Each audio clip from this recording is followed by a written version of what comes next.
বাড়িতে চিংড়ি মাছ নিয়ে এলে এইভাবে একবার গন্ধরাজ চিংড়ি মাছ বানিয়ে দেখো, খেতে কিন্তু বেশ ভালো লাগে। আর বানানো কিন্তু খুবই সোজা, খুবই অল্প উপকরণে। নমস্কার বন্ধুরা, কেমন আছো তোমরা সবাই? আশা করি খুব ভালো আছো। আজ আবারও তোমাদের সবাইকে স্বাগত আমার চ্যানেলে নতুন একটি রেসিপির সাথে। আজকে বানাতে চলেছি গন্ধরাজ চিংড়ি। তো চলো কথা না বাড়িয়ে রেসিপিতে চলে যাওয়া যাক। তো এখানে আমার যা যা প্রয়োজন আমি এখানে নিয়ে নিয়েছি, আর বাকিটা রান্না করতে করতে বলে দেবো।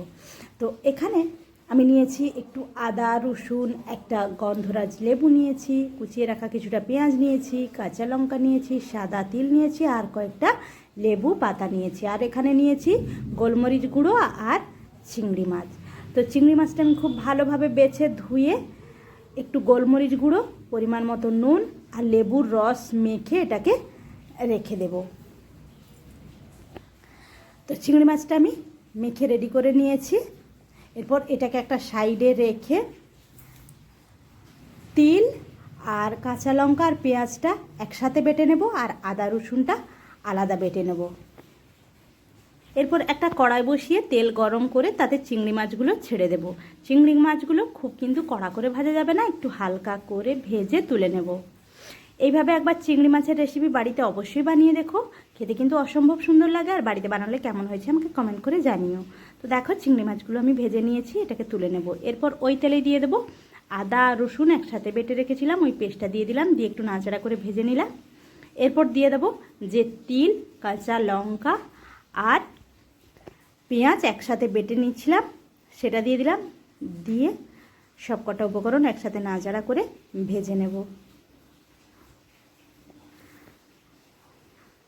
তো এটা একটু নাড়াচাড়া করে নেওয়ার পর এবার দিয়ে দিলাম হলুদ গুঁড়ো। তোমরা চাইলে এখানে কালারের জন্য রেড চিলি পাউডারও কিন্তু ব্যবহার করতে পারো। আর লঙ্কা গুঁড়োটা এখানে আমি স্কিপ করে যেতে বলবো, কারণ এখানে কিন্তু কাঁচা লঙ্কা দেওয়া আছে আর গোলমরিচ গুঁড়ো দেওয়া থাকবে। তো অবশ্যই ঝালটা কিন্তু তোমরা তোমাদের পরিমাণ মতো বা বুঝে দেবে, যদি পছন্দ করো দিতে পারো লঙ্কার গুঁড়ো। তো কথা বলতে বলতে আমি এখানে যে লেবু পাতাগুলো রেখেছিলাম সেগুলো ধুয়ে দিয়ে দিলাম, আর মশলা ধুয়ে জলটা দিয়ে খুব ভালোভাবে মশলাটা কষিয়ে নেওয়ার পর দিয়ে দিলাম পরিমাণ মতো নুন।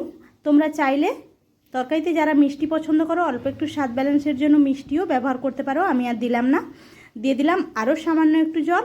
এরপর দিয়ে দিলাম ভেজে তুলে রাখা যে চিংড়ি মাছগুলো সেগুলো দিয়ে দিলাম, দিয়ে ঢাকা দিয়ে মিনিট 5 ফুটিয়ে নেব। তো বন্ধুরা, আমার রান্না তোমাদের কেমন লাগে অবশ্যই আমাকে কমেন্ট করে জানিও। আর যদি ভালো লাগে অবশ্যই like comment share and subscribe করে পাশে থাকা বেল আইকনটি ক্লিক করে আমার পাশে থেকে যেও।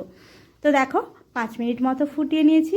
আর এই রান্নাটা কিন্তু এইভাবে একটু গ্রেভি টাইপের হবে, খেতে কিন্তু বেশ লাগে।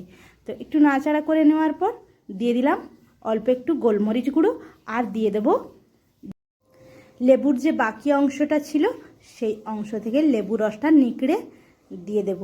আর এই লেবু পাতা আর লেবুর রসের কারণে তরকারিটাতে যেমন গন্ধ আর তেমন একটু হালকা টকটক স্বাদ, দুর্দান্ত লাগে, জাস্ট 4 চাঁদ লেগে যায়। তো এইভাবে বাড়িতে চিংড়ি মাছ এলে অবশ্যই কিন্তু গন্ধরাজ চিংড়ি বানিয়ে দেখো।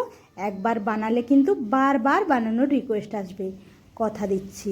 তো বন্ধুরা, আর দেরি কেন, গন্ধরাজ চিংড়ি চটপট বানিয়ে ফেলো, বাড়ির সবাইকে পরিবেশন করো। আজকের মতো এই পর্যন্ত, আবারও দেখা হবে অন্য কোনো দিন অন্য কোনো রেসিপির সাথে। সবাই ভালো থেকো, সুস্থ থেকো, টাটা।